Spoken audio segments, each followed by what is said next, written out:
Salut, c'est Tristan et on est de retour pour un nouvel épisode de Quoi de neuf, les vidéos dans lesquelles on vous tient informé des dernières nouveautés sur Axonote. Dans cette vidéo, on va parler d'un petit changement sur la modification des factures qui sont déjà déclarées payées, une petite refonte, on va dire un update de l'application mobile, d'un nouveau sélecteur qui a été implémenté sur la partie tâches, peut-être que certains d'entre vous l'ont déjà vu, mais on va revenir dessus tout à l'heure parce que ça annonce aussi d'autres choses. On va parler aussi d'une refonte ergonomique de la partie création de produits. Allez, c'est parti.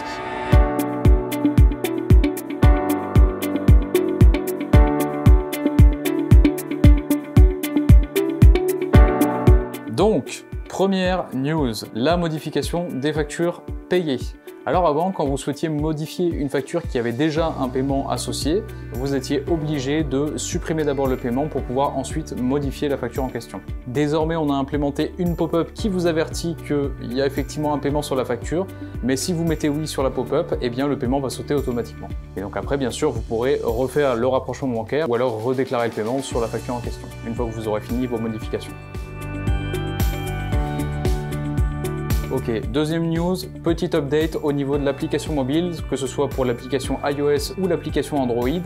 On a apporté une petite touche ergonomique justement pour faciliter l'utilisation de l'application, notamment sur la partie dashboard. Alors on a ajouté des raccourcis sur cette partie dashboard pour vous permettre de passer d'une partie à une autre beaucoup plus facilement, que ce soit sur le rapprochement bancaire, sur la liste des devis, la liste des factures, des choses comme ça.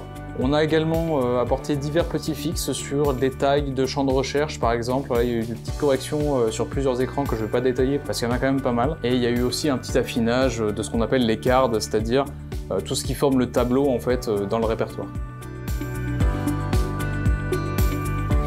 La troisième nouveauté, c'est l'implémentation d'un nouveau sélecteur. Alors ce sélecteur, vous l'avez peut-être pas vu si vous n'utilisez pas la partie projet, mais concrètement en fait c'est un nouveau menu déroulant qu'on a restylisé, qu'on a remis au goût du jour. Et en plus de ça, ça vous supprime un clic. Parce qu'avant par exemple pour changer le statut d'une tâche, il fallait faire 2 clics pour pouvoir changer le statut en question. Maintenant il vous en faut plus qu'un.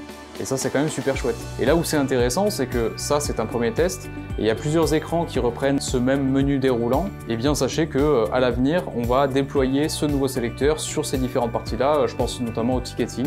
Voilà, ça va être implémenté au fur et à mesure. Ne vous en faites pas. Tant qu'on est dans la gestion de projet, quatrième nouveauté, c'est un truc tout bête, mais maintenant vous pouvez supprimer un document qui est associé à un projet.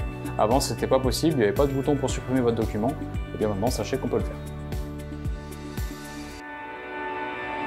Et la dernière nouveauté, c'est la plus conséquente, c'est la refonte ergonomique de ce qu'on appelle la modale. En fait c'est la fenêtre de création d'un produit. Alors pour ceux qui ne se souviennent pas, je vous mets un petit avant-après. Concrètement, il y a eu une grosse refonte graphique de cette fenêtre-là. Avant, c'était même pas une fenêtre, c'était une page que ça vous ouvrait. Et maintenant, vous pouvez créer un produit de n'importe où. Et cette fenêtre-là, vous allez la retrouver un peu partout.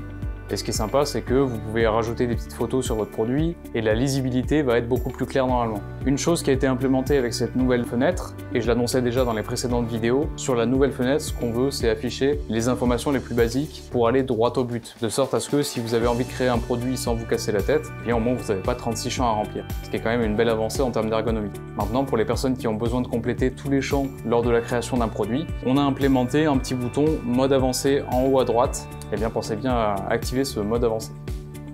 Voilà, c'est tout pour ces news de novembre. Si vous avez d'autres questions par rapport à ces nouveautés, n'hésitez pas à nous envoyer un petit message, que ce soit dans l'espace commentaire ou directement sur l'interface, on se fera un plaisir d'y répondre, il n'y a pas de souci. Et puis si vous avez d'autres idées d'évolution, n'hésitez pas aussi à nous les faire parvenir parce que c'est grâce à vous qu'on construit l'outil.